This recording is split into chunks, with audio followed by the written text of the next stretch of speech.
주제 세팅 단락인데 셴베르크라는 이름은 평가원에서 3번 이상은 나왔어요. 자, 현대음악이 난해하다는 인상을 만들었대. 전통적인 조선음악 역시 평가원 기출이죠. 전통적이다 세모치시고, 그래 주제 조성음악과 무조음악을 비교대조할 것 같습니다. 자, 다장조, 가단조가 중요한 게 아니라 이제 조를 갖고 있는 거잖아. 그래서 특정 조성을 바탕으로 화음을 전개한다. 그의 음악은 특정 조성에 얽매이지 않는다. 그럼 조성음악이 가지고 있는 특징과 조성음악이 아닌 것의 특징에서 셴베르크 특징이 나왔고, 이게 아마 기출에서 무조음악으로 나왔을 거예요. 그래서 뭐가 있다? 성조가 있다 없다. 그러니까 성이라는 게, 그러니까 소리라는 게 뭔가 특정한 규칙이라든지 특징을 가지고 만들어진 게 조성음악, 즉 규칙성이 있다고, 무조음악은 규칙성이 없다고 보시면 될 것 같다. 자, 이게 보자마자 좀 정리가 되셨어야 됐고, 2단락. 조성음악의 음계는 으뜸음을 중심으로 한 엄격한 위계질서. 아까 얘기했었던 그 위계질서라는 걸 한 단어로 규칙으로 바꿔 쓸 수 있다고 얘기했습니다. 배경시 없으면 손해 많이 봅니다. 예컨대 다장조의 음계는 도를 으뜸음으로 해서 배열이 된다. 예시니까 중요한 거 아니라서 넘어갈게요. 그리고 음 사이의 간격이 장이도 단위도라는 일정한 규칙을 따른다. 자, 여러분 아마 기억이 나실 텐데 우리 방학 때 음악의 아름다움 기억나시죠? 그래서 한 단락 단위로 막 주제를 만들었고, 그래프 세기와, 기억나니? 자, 이 문제였거든요. 여기 보시면. 그래서 여기는 이제 한슬리크가 나오긴 했었는데 가나세트형 중에 셴베르크가 나왔던 게 있고, 보시면 알겠지만 음악은 소리로 이루어진 예술이다. 이 지문에서 보시면 기본적인 뭐 음정의 개념, 그 다음에 음색의 개념, 이런 거 다 배웠었고, 이렇게 문제 이어지는 거 보이죠? 그러니까 아마 이제 3월 학평을 고2가 아니라 또 고3을 내신다는 의도가 있으실 것 같고, 그렇다면 당연히 출제 엮여서 될 만한 게 일단 이 문제가 하나가 보이고요. 하나 더 찾아보자면, 자, 여긴데 보시면 여기도 이제 한슬리크 아까 받았던 거 보이지? 아까 게 17학년도였고 이게 22학년도예요. 그럼 이제 한슬리크의 견해인데, 자, 이 단락으로 보시면 알겠지만 여기에 화음을 불협화음, 그러니까 협화음이 있고 불협화음이 있는데, 여기 셴베르크 이름 나오는 거 보시죠? 셴베르크가 무조음악으로 갔다, 조성음악으로 갔다. 그래서 조성과 무조음악으로 대조로 가는 그거 보이니? 그래서 이 두 지문 엮어서 출제 예측으로 한번 같이 보셔야 될 것 같습니다. 자, 다시 우리 본론으로 돌아와서, 그러니까 이게 제가 이제 시험을 항상 치면 요즘은 국어라는 시험이 점점 난해해지고 어려워질 수밖에 없는 게, 옛날 기출들하고 무조건 엮여요. 그것도 내신에서 여러 번 학교는 또 내고 있잖아. 그렇기 때문에 이걸 사실은 계속 엮어드리는 게 강사의 능력이고 좀 집중할 부분이 가지고 언급을 해드렸고, 말 나온 김에 정리를 해보면은 아까 얘기했었던 17학년도에 나왔던 거, 22학년도에 나왔던 걸 엮어가지고 같이 보셔야 되겠다. 자, 계속 보겠습니다. 그래서 이미 다 알고 있는 상태에서 보는 거야. 그래서 정리하면, 자, 이런 식으로 뭔가 규칙성이 있는데, 이런 규칙에서 벗어난 음이 화음에 포함되면 불협화음으로 취급되고, 또 다장조 곡은 노미스를 으뜸함으로 시작해서 등등등으로 나온대잖아. 자, 그럼 봐봐. 다시 한번 얘기하면 여기서 얘기하고 싶은 건 위계질서가 있다, 기준이 있다인데, 이 구체적인 내용, 2단락 내용을 낼지는 안 낼지 모르겠어요. 그러면 자, 이 부분도 이렇게 처리가 되셨어야 돼. 여기서 어떻게? 문제에서 필요시 재처리가 필요했던 거다라고 다시 한번 정리를 할게. 자, 예시를 들어서 다장조 음계의 특징을 가지고 한 문제를 만들 수가 있거든요. 하나 더 얘기하면, 이제 이 부분이 내신 대비로 하자면 정리가 한번 필요할 것 같아. 그래서 우리 일단 해설로 문제를 쭉 한번 풀고, 이거를 내신에서 연계하는 학교 내신 대비를 위해서 2단락 내용을 좀 더 디테일하게 분석하는 것도 이어서 같이 가보겠습니다. 자, 3단락. 이에 비해서 셴베르크 음악은, 그러니까 위쪽은 뭐야? 한마디로 조성음악이고 위계질서가 있죠. 셴베르크는 그런 게 없다는 거야. 그리고 뭔가 대장이 되는 으뜸이 있는 게 아니라 동등한 지위를 보여봤는데, 12음 기법인데 한 옥타브 내 12개 모두 자유롭게 배열한 음열을 이용하는 작곡 방식이고, 따옴표가 있으니까 중요할 것 같아요. 자, 그럼 음열이 뭘까? 조성음악에서 음계에 해당하는 으뜸은 장선과 장선 관계에 따라서 등등 규정이 되는 반면에, 비교대조 포인트, 반응 간격으로 조밀하게 배열되어 경계가 모호해진대. 자, 반응 간격이다 보니까 간격이 간격이 작으니까 당연히 경계가 애매해지죠. 때문에 공존하는 듯한 인상을 줬고 그의 음악이 무질서하다는 인식을 낳게 됐대요. 그러나 의도는 뭐야? 화음을 자연의 섭리처럼 받아들이던 조성음악의 관습에서 벗어나 사전에 설정된 인위적 질서가 아닌 음들 간의 내재적 관계에 기초한 새로운 음악적 형식이요. 자, 예술이니까 내용 형식으로 보여야 되는데, 예술의 형식적 특징을 가지고 새로운 음악 장르를 규정을 했고 그 새로운 음악 장르 규정 첫 번째는 뭐냐면 중심음을 해체한 거죠.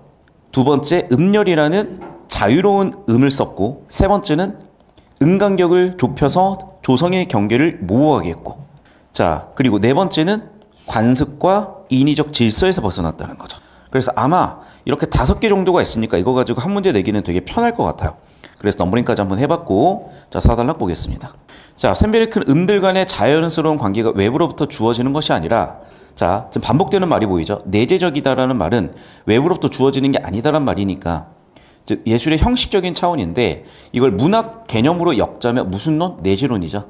절대론이죠. 즉 무슨 얘기야?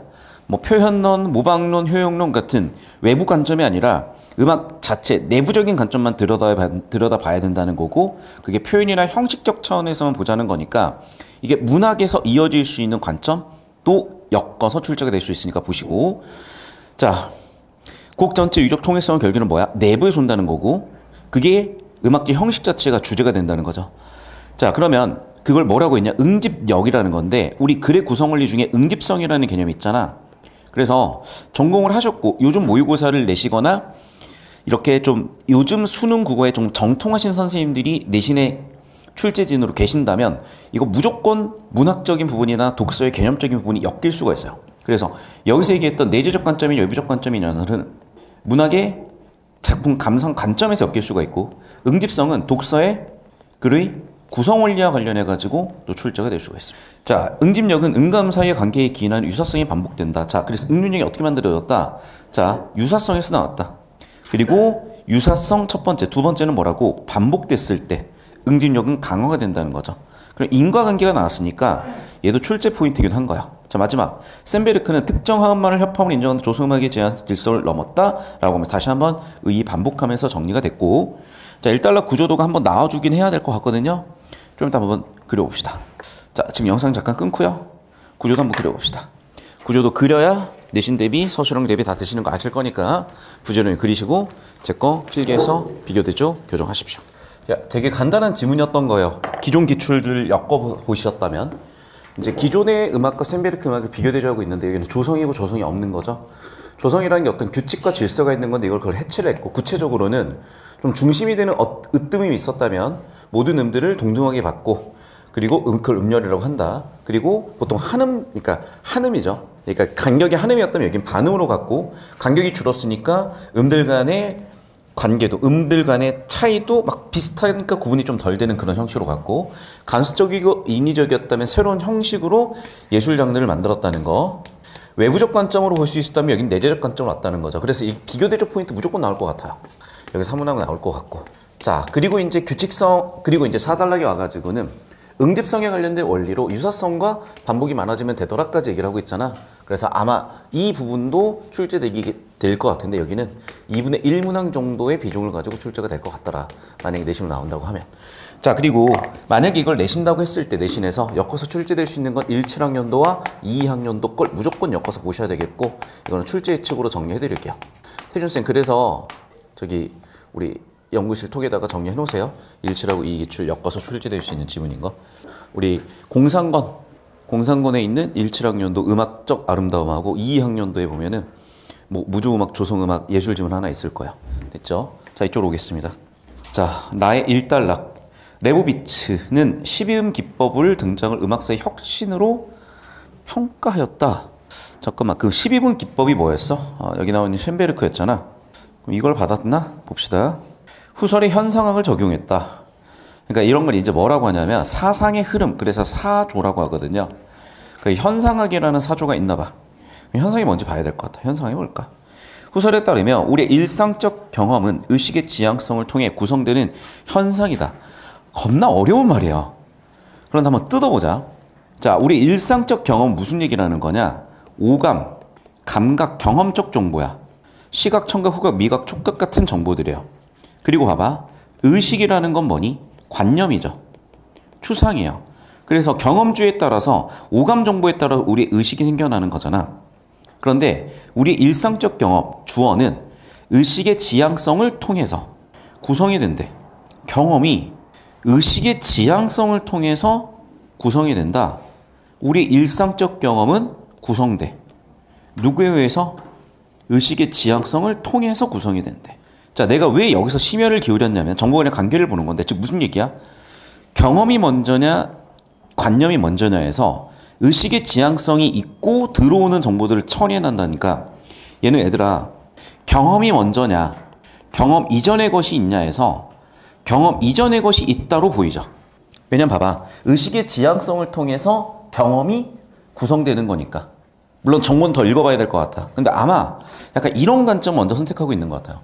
그 예전에 뭐가 있었냐면 최한기 지문 같은 거 보면은 선행후지, 먼저 행하고 경험이 우선이고 지식이 나중에 생긴다는 관점이야. 맞니? 그러니까 경험을 더 중시했던 관점이, 예를 들면 한 2010년대에 출제됐었던 최한기 지문 같은 철학적 지문이었다면, 여기서는 오히려 의식이 먼저다. 의식이 먼저 방향성을 잡고 경험이 들어온다는 거야. 예를 들면 이런 거야. 자, 여러분 눈에 보이는 건 뭐냐고. 의식이 먼저 있는 거야. 그러니까 이 새끼들 또 졌네? 이건 이제 수능 등급으로도 커버가 안 되는 등수네? 라고 여러분이 보자마자 떠올린단 말이야. 여기는 롯데이기 때문에. 막 저렇게 욕을 해야 돼요. 왠 줄 알아? 내가 보니까 이게요, 욕먹는 순서랑 약간 비례하는 것 같아. 근데 일단 KT는 약간, 왜 KT는 일단 관중이 없고, LG는 보러 한번 가보세요. 막 싸워. 야구장하고 싸워. 뭐 선수들이 뭐 하나만 잘못해도 하면서 야구장하고 싸워. 그런데 이게 특히 이 동네는 아니면 막 어딜 딴 데 가보면, 물론 이제 술 먹고 들어오는 할아버지들은 싸울 수도 있는데, 이제 보통은 좀 잘못해도 다 우쭈쭈쭈쭈 하는 그런 분위기로 가다 보니까, 봐봐, 우리나라에서 제일 나이스한 사람들이 모여 사는 곳, 일단 충청도 대전이야. 그리고 부산. 그렇게 사람들이 나이스할 수가 없어. 너무 친절하고, 그래, 너무 친절해. 친절한 순서대로라고 생각하시면 될 것 같아. 우리나라에서 제일 불친절해, 제일 무서워. 근데 야구장 가면요, 막 욕하면서 싸우는 사람들은 다 여기야. 그리고 야구장하고 같이 싸워, 야구장하고. 근데 여기는 뭐래도 이제 약간 보살님들 계시는 그런 동네였어요. 그 얘기를 선수들 듣게 해야 돼. 그래야지 정신 차리고 하는데. 자, 아무튼, 자, 그럼 봐. 의식의 지향성이 1등부터 10등까지 있는데 우리 등수만 보인단 말이야. 그 이유는 왜 그렇다? 의식이 먼저기 때문이 아닐까라고 예시를 그냥 들어본 거고. 그래서 오늘은 이길까 과연? 자, 음악적 경험은 어떻게 6경기 중에 5경기를 질 수 있는지 잠깐 좀 의아하지만, 음악적 경험은 소리라는 물질적 파동에 대한 지각이 아니라 소리 패턴을 인식한 의식의 지향성을 매결한 현상이다. 즉, 소리가 이미 존재하는데 의식이 있으니까 거기서 골라 본다는 거잖아요. 골라 듣는다는 거야. 그러니까 우리 눈에 일단은 제일 아래 게 보였어. 그렇지. 우리 의식은 아래 걸 보게 되어 있어. 위쪽은 안 보게 되어 있어. 예를 들면 우리의 의식이 들어오는 정보들을 처리하는 필터나 어떤 기준의 역할을 한다. 그렇게 저는 해석을 해봤어요. 그래서 정리하면 물질적 파동에 대한 지각, 물질적 파동이 먼저 있고 그 다음 지각하는 게 아니라 의식의 지향성이 있는 상태에서 소리의 패턴을 인식한다로 저는 순서를 뒤집어 봤습니다. 자, 그래서 판단 중지를 통해 사물의 본질에 도달할 수 있다고 봤다. 이게 무슨 얘기일까? 봐봐. 지금 그러면 이 의식의 지향성이라는 게 뭔가 관점을 받아들이는 일종의 전제인 거죠. 그럼 봐, 우리가 거꾸로 생각을 해보자는 거지. 그럼 얘네가 1등이네. 맞잖아. 그럼 거꾸로 생각을 해봐. 그러네. 이게 인기순위라고 생각하면 맞지 않냐, 얼추? 아닌가? 예를 들자면, 그러니까 얘네도 지금 꼬라박는 거 보면 약간 인기순위에 따라가려고 하는 것 같기도 하고. 그럼 봐봐. 자, 우리가 의식의 지향성이 있다면 우리가 당연시하는 전제가 있어요. 그러면 일단은 그걸 멈춰보자는 거야. 그러면 뭐가 보인다? 사물의 본질이 보인다. 그래서 정리하면 전제에 대한 판단 중지가 뭔가 본성을 볼 수 있게, 본질을 볼 수 있게 하는 그런 관점을 만들어준다. 계속 볼게요. 이는 경험을 있는 그대로 받아들이는 자연적 태도에서 벗어나 의식 속에 나타나는 현상만을 탐구하는 거래. 지금 무슨 얘기인지 정보가 좀 불충분하다 보니까 확 와닿지는 않는데, 경험을 있는 그대로 볼 것이냐, 아니면 의식 속에 있는 현상만을 탐구할 것이냐. 자, 이러한 전환을 현상학적 환원이라고 불렀고, 결국 글의 주제는 현상학적 환원인데, 첫 번째 좀 명확한 정보는 뭐라고? 있는 그대로 받아들이는 게 아니라 의식 속에 있는 현상만을 탐구해보자. 이러한 관점에서 레보비츠는 화음을 인익의 현상이라고 간주하고, 그러다 보니까 화음을 본 게 아니라 12즘 기법을 본 게 음악의 본질에 다가갈 수 있는 거라고 현상학적으로 설명을 했다는 거예요. 구체적인 정보를 더 봐야 이해가 될 것 같아서 더 한번 읽어보겠습니다. 그렇구나. 기존의 전제에서 벗어나면 뭐가 보인다? 본질이 보인다는 거지. 그럼 기존의 전제는 뭐야? 조성음악이었다는 거죠. 그러면서 본질인 무조음악, 셈베르크의 음악이 보였다는 거지. 자, 1달락, 2달락, 3달락. 그러나 셈베르크가 주장한 범도성은 현상학적 환원과 괴리가 된대. 이것도 무슨 얘기일까? 누구 관점일까? 현상은 모든 존재에 대한 판단을 중지한다. 의식에 주어지는 현상 그 자체를 포착한다. 아, 결국 무슨 얘기야? 전제를 중지하고 두 번째, 현상 자체를 포착하는 게 현상학이야. 하지만 셈베르크는 조성이라는 기존의 규범을 거부했지만 또 새로운 규범이 있다는 거죠. 그러니까 형상학으로 봤을 때 셈베르크는 그 자체 현상을 보기가 힘들다는 거죠. 이유는 왜? 새로운 기준이 나왔기 때문인 거지. 그러면 괴리된다라는 건 주장이고, 주장에 대한 근거는 뭐야? 기준이 없어야 현상학인데 기준이 생겼잖아. 그럼 벌써 비교대조 포인트 나왔죠? 정리하면 이거야. 기준의 유무가 현상학이야. 기준이 없는 쪽이 현상학이야. 자, 그런데 무조음악은 뭐야? 기준이 있다는 거죠. 셈베르크는 어디에 속하더라? 여기에 속하더라. 그러다 보니까 셈베르크와 현상학은 차이가 있더라는 얘기를 하는 거지. 자, 그럼 셈베르크는 어떤 차이가 있는 거야? 기존의 기준과 새로운 기준에서 뭘 선택해서? 새로운 기준을 선택했기 때문에 얘네는 기준이 있는 애들이 현상학적 관점 보기 힘들다는 거야. 자, 그러면 비판의 근거 또는 주장의 근거 첫 번째고, 더욱이니까 근거 두 번째죠. 평균율이라는 물리적 제약이 그대로 있었다. 근거 투죠. 자, 그럼 봐봐. 비판받는 근거 첫 번째는 범도성. 그러니까 현상학으로 적용할 수 없다는 근거 첫 번째는 범도성, 두 번째는 평균율. 자, 평균율은 무한한 음악적 가능성 중 일부만을 가져왔다라는 제한적인 관점인 거죠.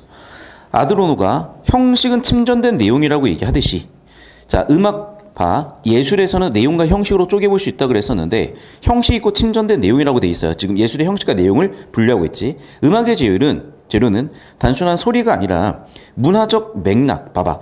침전됐다는 건요, 원래 뭐가 있었던 거야? 내용들이 있었다. 그중 일부가 침전이 된 거잖아. 그러면 문화적 맥락이라는 내용에서 뭔가 침전되면서 만들어진 게 형식이라는 거죠. 다시. 주어. 형식은 침전된 내용이야. 형식이다. 형식은 뭐야? 침전된 내용이야. 형식은 뭐야? 문화적 맥락, 내용이 응축된 거야 라고 다시 한번 이 부분을 잘 읽으셔야 돼. 구조적으로. 그래야 명확한 의미 들어옵니다. 좀 이따 구조도 그려보면은 내가 왜 이렇게 여기서 구조를 빡세게 잡고 있는지가 보이실 거고, 결국 셈베르크가 조성 기반이 평균을 16임을 사용한 것도 결국 뭐냐? 전통적 물감 사용법을 거부하면서도 물감은 전통적인 것을 고수한 태도와 다르지 않다라고 비유가 나와 있는데, 이 비유를 문제로 만들어 놨으니까 구조로 처리를 하셔야 이 유추에 대한 정보 처리가 되실 거라는 거. 자, 이 표 그려서 정리 한번 하셔야 되겠어요. 자, 4달락 볼게. 그래서 후설은 현재 순간 지속에 대한 미시적 직관을 강조하는데, 이게 말이 지금 자꾸 어려운데, 자, 정리하면 이거 같아. 자, 무슨 얘기냐? 우리는 기존에 편견을 가지고 봤기 때문에 편견을 없애고 뭐로 보자? 그냥 사물 그 자체를 보자. 사물의 본질을 보자. 이 얘기인 것 같아. 그러니까 현재 순간 지속이라는 게 봐봐. 과거의 것들이 들어와게 되면 편견이 생길 거 아니야? 그러면 과거의 맥락들을 싹 다 제거하고 그 자체, 본질만을 보겠다. 그러니까 그게 직관이다. 현재 순간, 그 순간에서의 직관만 보겠다라고 저는 해석을 해봤어요. 이는 역사적 사실의 일부로서, 맞지? 아까도 얘기했지만은 과거부터 오게 되면 편견이 생기잖아. 역사적 시가 일부로 보게 되면 편견이 생기잖아. 그러니까 어떻게 돼? 미래와 과거를 통합하는 지금 이 순간. 그래서 그냥 이 순간에 대한 직관, 즉 본질에 대한 직관이라는 거죠. 통합이라는 게 본질은 변하지 않는 거니까 본질적인 것들, 과거, 현재, 미래에도 변하지 않는 본질적인 것에 집중을 해야 된다는 그런 얘기라고 저는 해석을 했어. 그런데 셈베르크는 그와 다르다는 거죠. 왜? 거시적 구조로만 음악을 조망함으로써 음색 강세 등 개별음에 대한 미시적 체험의 중요성을 간과했다. 자, 이게 무슨 얘기일까? 본질을 본다는 건요, 어떤 순간의 디테일을 본다는 얘기인 것 같아. 그런데 셈베르크는 어떻게 됐어? 디테일이 떨어졌다는 거죠. 거시적 구조로 봤다니까.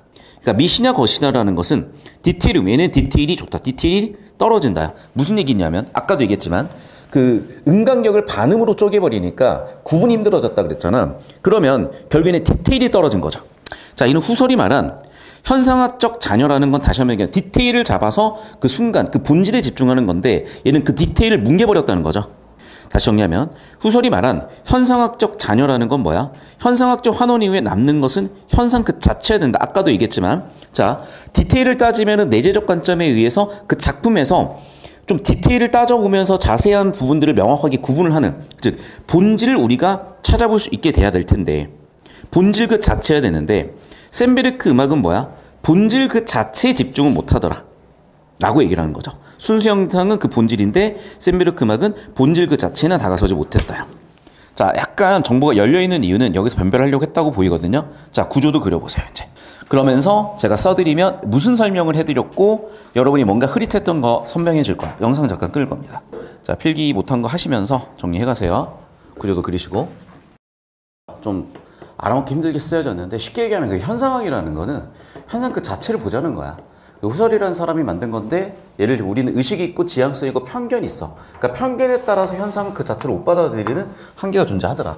됐죠?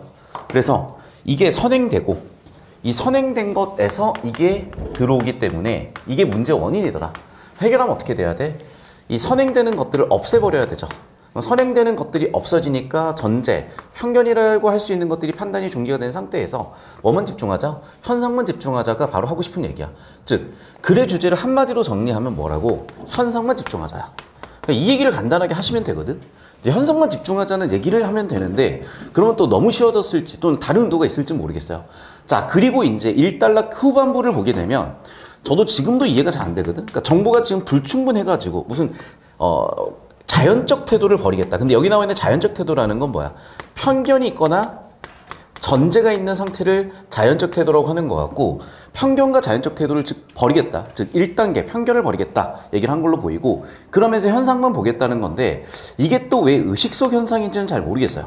근데 어쨌든 이 부분에 대한 추가적인 정보가 보기나 문제에서 주어지길 바라면서 저는 갈 거고 이걸 결과적으로 얘기하면 현상적 환원이래. 그러면 그 결과 뭐만 남는 거야? 다시 한번 얘기하지만 현상만 남아야죠. 됐니? 그런데 이게 뭐 또 의식 속 현상이잖아. 그래서 내가 경우에서 표를 그려본 건데 예를 들면 이런 거예요. 의식 속 현상이라면 예거나 의식 속 현상이라면 예겠죠 아마. 근데 이 부분에 대한 표도 역시 필요하다면 문제 선지에서 줄 것 같거든. 그러니까 여기까지 내셨다면 되게 잘된 문제고 아니면 학교 내신에서 여기까지 이렇게 표출하는 느낌으로 물어볼 수가 있으니까 일단 이 아이디어 힌트 자체는 가져가세요. 자, 정리하면 이제 1단락은 뭐야? 1단락은 정리하면 이거예요.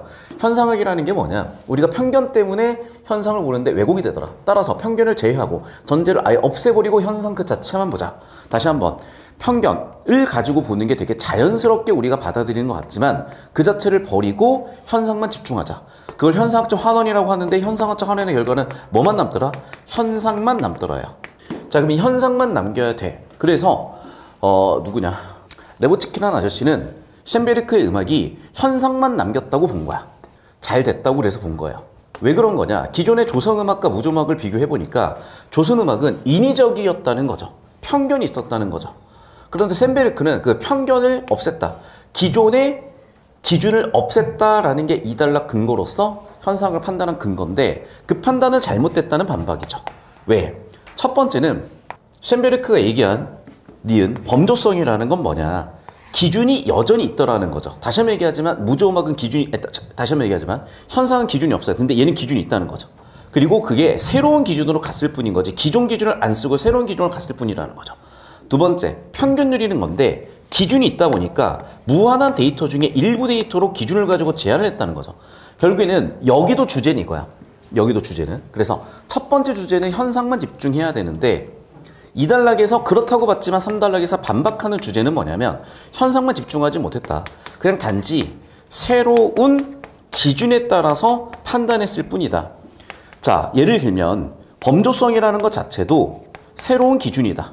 그 다음에 평균율도 새로운 기준이다. 그래서 둘 다 새로운 기준에서 특히 얘는 그래서 무한한 정보를 유한하게 제한을 해버린 거고 범조성이라는 것도 결국에는 기존의 것을 없앴지만 새로운 기준을 만들었을 뿐이다라고 다시 한번 정리하고 있는 거야. 그래서 우리가 1, 2단락 정보를 글을 읽고 재처리 다시 한번 재처리를 해본 게 얘 한 줄, 얘 한 줄 이렇게 남겼다고.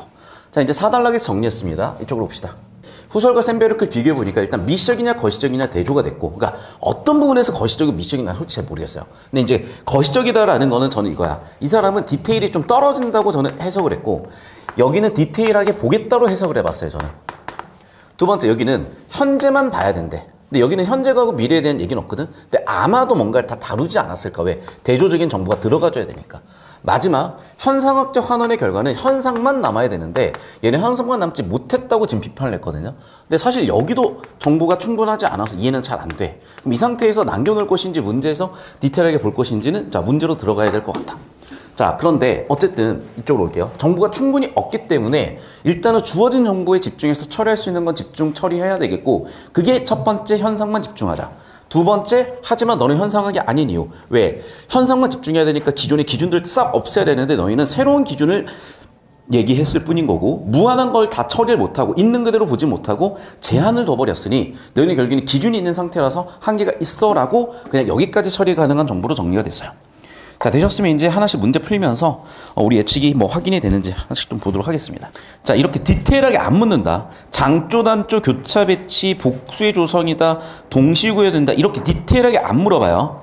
그래서 저는 그냥 쇤베르크라는 사람의 예술의 특징을 다시 한번 들여다볼 거야. 그러니까 여기서 뭐가 틀렸는지 보는 게 저는 약간의 시간 낭비인데, 뭐 내신 대비로 분석을 자세히 하고 싶다 하세요.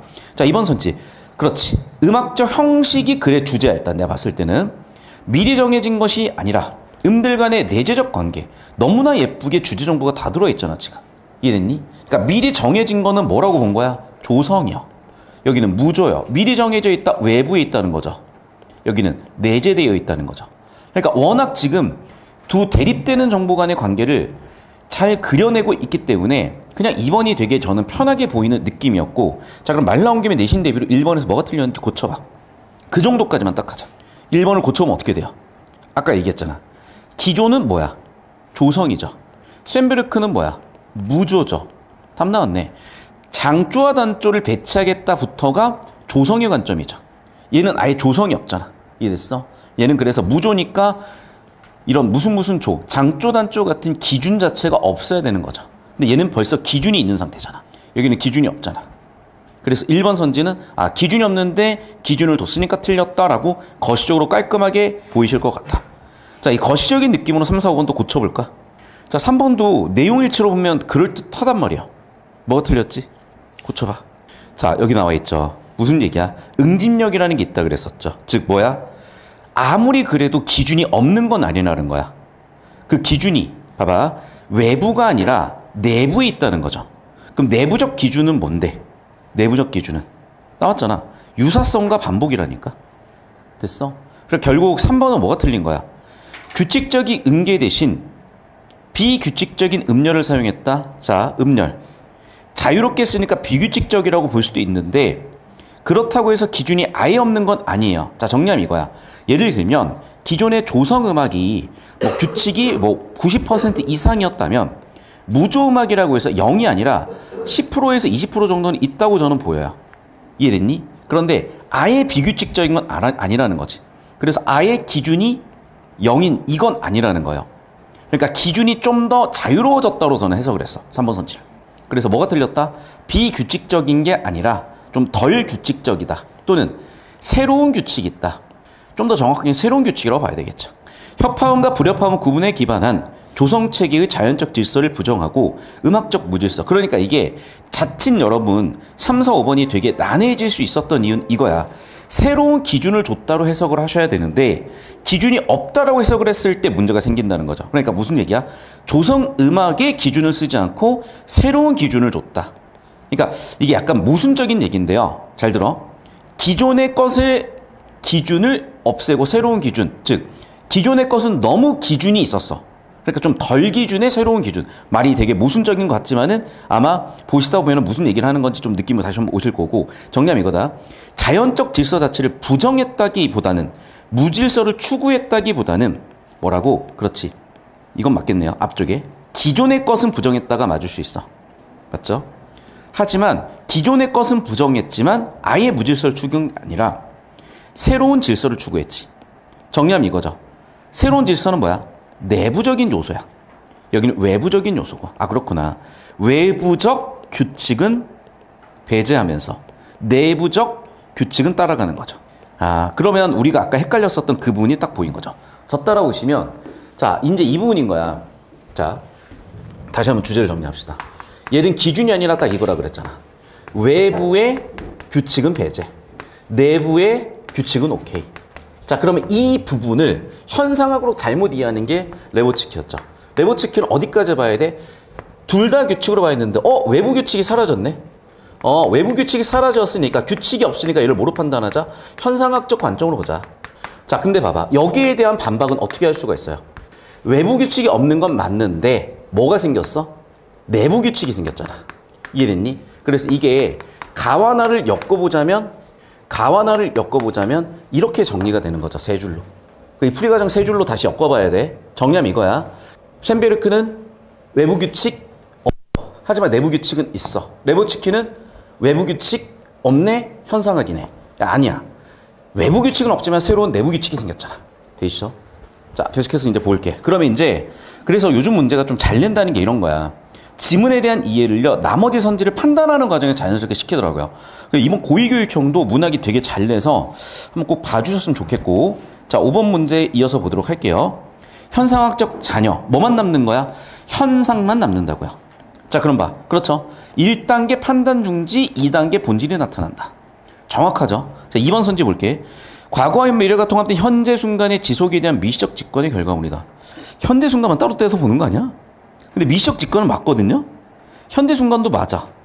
그럼 과거와 미래가 통합됐는지 잠깐 제가 발췌도에서 기억이 안 나요. 배제했었는가 통합됐었나? 자, 이거는 좁히고 발췌도 좀 더 들어가 봐야 되겠어. 사물의 질서를 인식하려는 지향성을 매개로 의식이 경험하는 미시적 체험이다. 오, 이게 틀렸다 그랬잖아. 봐봐. 지향성을 뭐 하자고? 중지하고 본질만, 현상만 보자는 거잖아. 정답 3번 끝이네 그러면. 됐니? 그러니까 얘도 결국에는 주제를 빡세게 털었을 때 보인다는 거죠. 맞죠? 현상학 전원을 통해 1. 모든 전제가 배제된 후 남은 현상만 보자. 기존 규범과 맥락을 제외한 후 남는 것만 보자. 그러니까 지금 보시면 알겠지만 1, 4, 5번이 다 똑같은 얘기야. 심지어 여러분 2번도 똑같은 얘기다. 근데 2번에서는 뭐야? 똑같은 얘기에서 얘는 봐봐. 중지라는 단어가 지금 보이죠. 배제라는 단어가 보이죠. 제외라는 단어가 보이죠. 근데 얘만 지금 안 보이지. 지금 보면 알겠지만 3번만 중지라는 단어가 안 보이잖아. 그래서 정답이 3번이야. 1번, 4번, 5번 다 똑같은 얘기인 거고. 느낌 보이셨어요? 그러니까 결국 문제 정답 선지는 핵심 정보를 계속 반복해서 쓰는 거더라. 그럼 당연히 내신은 뭐가 나오겠어? 이거 한 줄로 쓰라고 나오겠죠. 또는 여기서 빵꾸를 뚫어 놓겠죠. 계속해서 6번. 왜 되게 싫어하는 표정인데. 자, 가의 글쓴이 관점에서 이해한 기억과 나의 글쓴이 관점 이해한 니은을 비교 한번 해보자. 기억과 니은에 대한 비교. 자, 다시 기억을 보시면 범조성. 그리고 니은은 아까 있었던 여기도 범조성이네. 그럼 둘 다의 범조성이 이제 어떻게 달라지는 거야? 가나 맥락에 따라 달라지나 봐요. 그럼 가나의 맥락에 따라서 어떻게 달라지는지 하나씩 이제 보게 되면 그렇죠. 일단 6번의 1번 선지 여기서의 범조성은 기존의 으뜸음 인정하지 않는 거죠.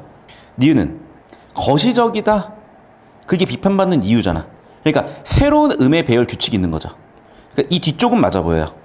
얘를 옳게 고치면 기존 으뜸이 주관하는 음악적 질서와 대립되는 거다라고 하면 맞을 텐데 기존의 것을 갖다 써놨으니까 지금 틀렸다는 게 보이실 거고 2번 선지 기억은 전통 계승 발전시킨 작곡 기법이 아니라니까.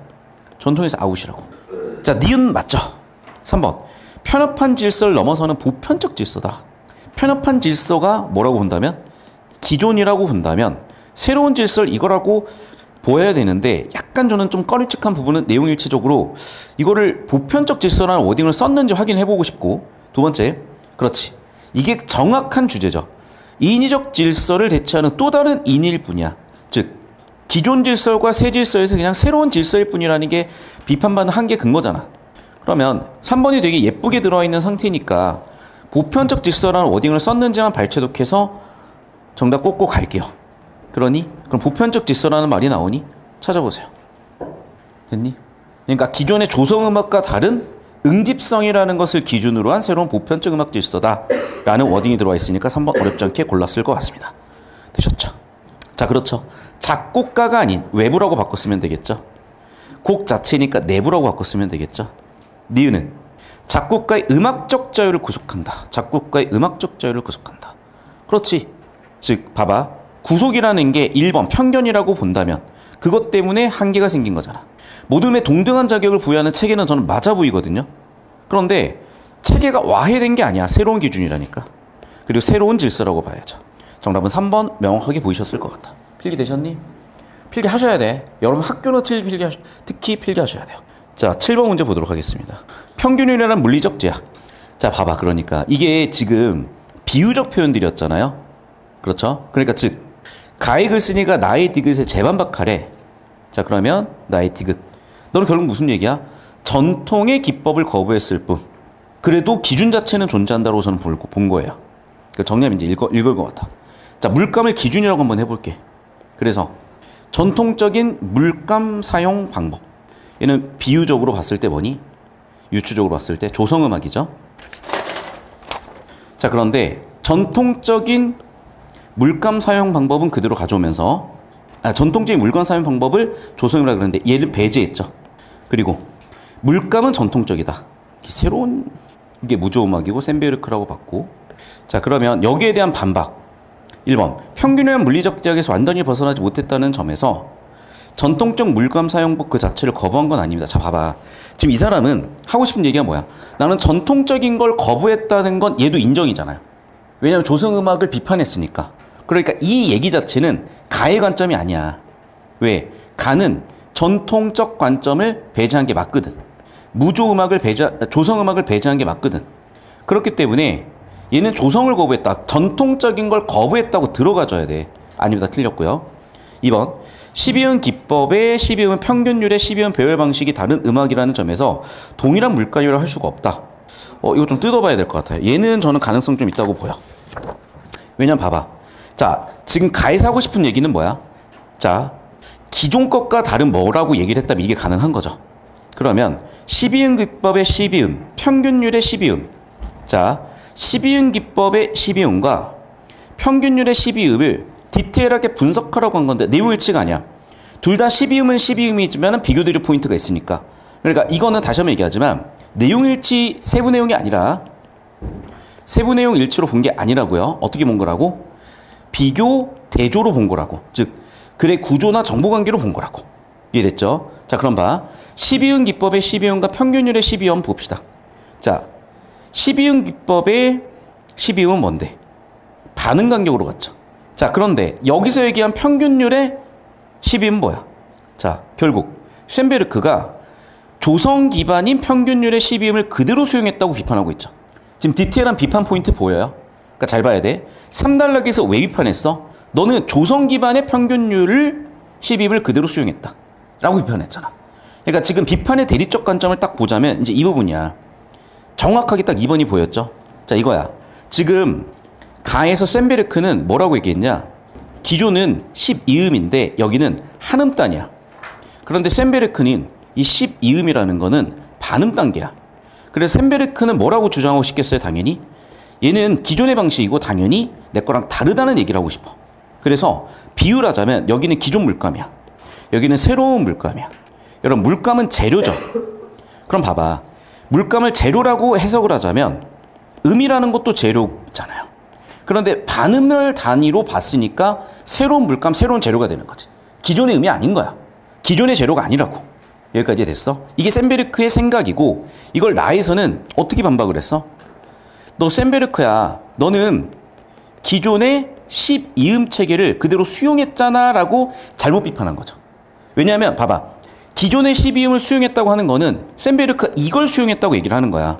기존 재료를 그대로 가져왔다고 주장을 하는 거야. 쇤베르크가 조성 기반의 평균율 12음을 그대로 수용했다. 쇤베르크는 뭐라고 얘기하고 싶어? 야 그거 아니라니까. 야 나는 자 음열을 배열했는데 그 음열은 12음에서 음열은 뭐야? 반응 간격이야. 기존은 한음 간격이나 반응 간격이 섞여 있었다면 나는 좀 더 디테일하게 반응 간격이야. 자 그래서 정리하면 보이시죠? 나는 기존 재료를 쓴 게 아니야. 기존에 잘 안 쓰던 음들을 썼어 라고 해석을 하시면 될 것 같아. 이해됐죠? 다시 한번 얘기하지만 여기는 기존 음을 쓴 거야. 나는 새로운 음을 쓴 거야. 그러면 새로운 재료를 썼다가 되는 거잖아. 기존 재료를 썼냐 새로운 재료를 썼냐. 나는 새로운 재료를 썼다. 그런데 너희는 나보고 기존 재료를 썼다고 비판했다잖아. 정리하면 평균음의 12음은 뭐야? 기존 재료야. 나는 새로운 반응 간격, 새로운 음이고 새로운 재료를 썼다. 됐어요? 필기해보시고. 자 마지막 이제 문제 정리하겠습니다. 근데 어쩔 수가 없어 얘들아. 다 이렇게 어렵게 느껴. 근데 지금 이걸 해두시고 이게 익숙해지잖아요. 나중에 되게 쉽게 보이실 거야. 그리고 이제 제가 수업에서 이제 봐봐. 지금 이제 처음 보는 지문이야 저도. 그러니까 이런저런 가능성을 따지면서 분석을 해드리는데 이 연습하고 날이 딱 서잖아요. 그럼 우리가 기존에 풀었듯이 되게 쉽게 정답 나오는 그 느낌이 보이실 거라는 거야. 자, 이제 마지막 가보겠습니다. 전자음은 공기 진동을 통해 소리를 내는 전통적 악기와 달리 전기신호를 합성했다. 자, 그럼 봐봐. 얘도 지금 뭐랑 뭐의 대조 포인트가 있겠어요? 그렇지. 전통적인 방법과 새로운 방법이죠. 공기 진동이냐 전기 신도냐. 특징은 무한하다죠. 그래서 무한해지죠. 바레즈라는 사람이 하이퍼리즘 비슷한가 봐. 11마디 동안 높은 도를 반복하면서 강약 음색만을 변화시켜서 음향 패턴. 강약 음색 음향 패턴. 예시 1번이죠. 여기도 예시 2번이죠. 자, 결과적으로 음악에 대한 관점이 바뀌었다. 루솔로는 기계음 같은 소음이 새로운 시대의 예술적 정서를 반영한 음악적 재료가 된다고 주장을 했고, 얘는 전자음악을 다룬 건 넘어 일상적 구체적 소리까지도 확장이 될 수 있다죠. 즉 정리하면 이제 이겁니다. 자, 우리가 예를 들면 우리가 들을 수 없는 초음파까지도 있을 거 아니야. 자, 그럼 봐. 우리가 가시광선하고 비슷한 것 같아요.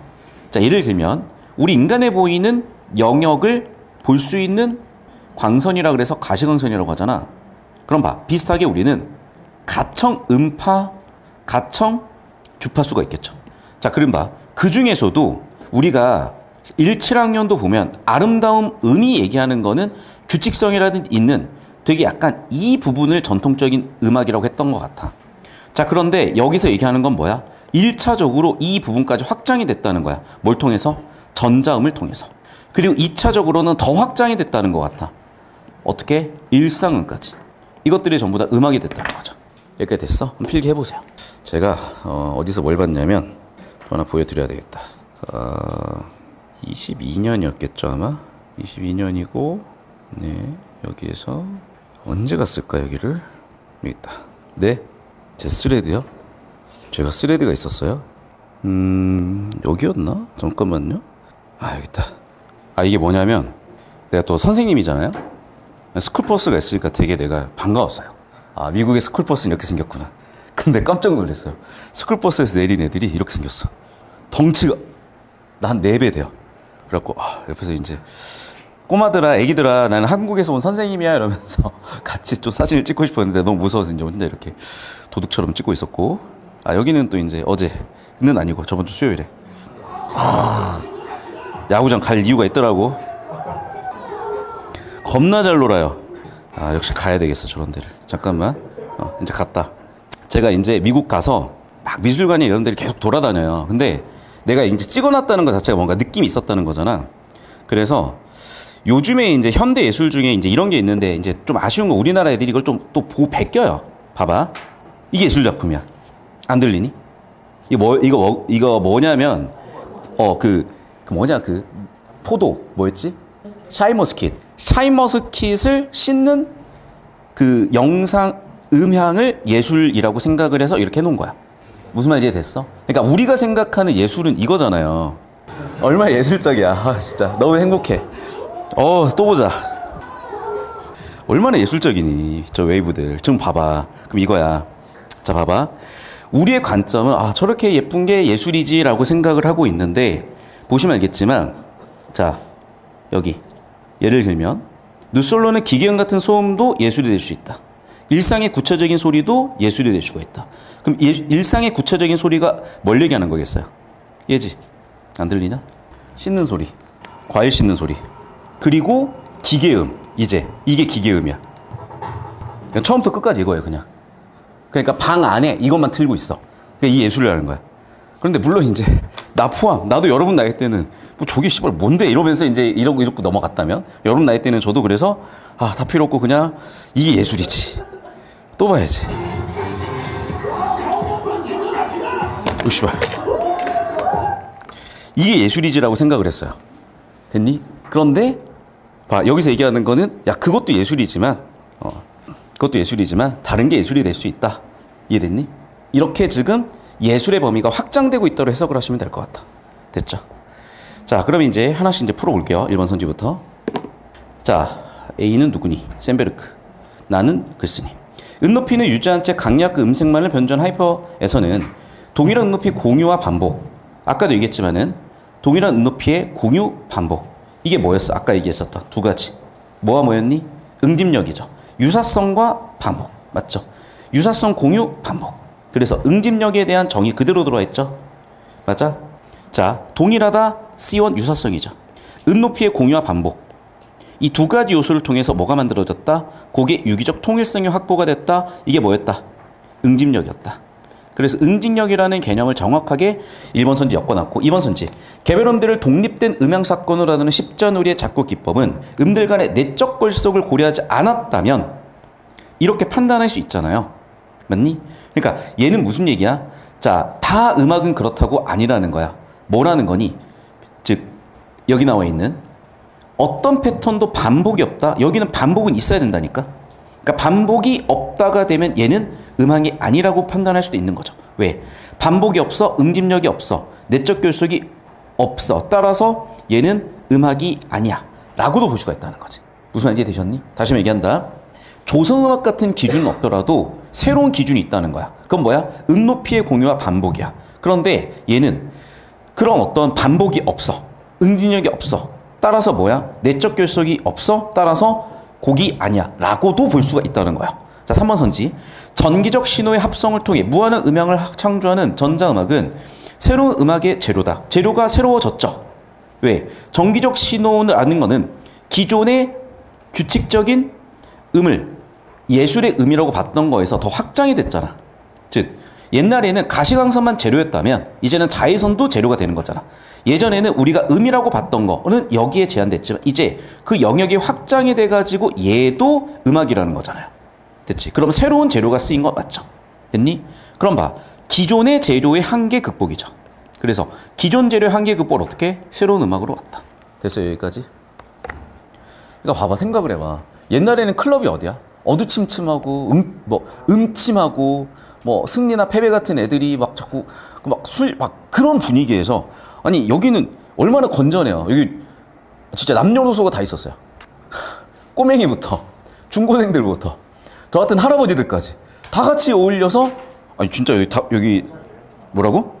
여기 진짜 다 모여 있었다니까요. 할아버지들부터 남녀노소부터 해서 다 몰려서 얼마나 재밌는 흥겨운 됐죠. 그러면 새로운 클럽의 가능성. 야구장 클럽. 4번 선지. 음높이, 길이, 강세. 아니 뭐 외국 갈 필요가 없더라고. 클럽 갈 필요가 없더라고. 뭐 태국, 일본 갈 필요가 없었어요. 그냥 야구장이었어.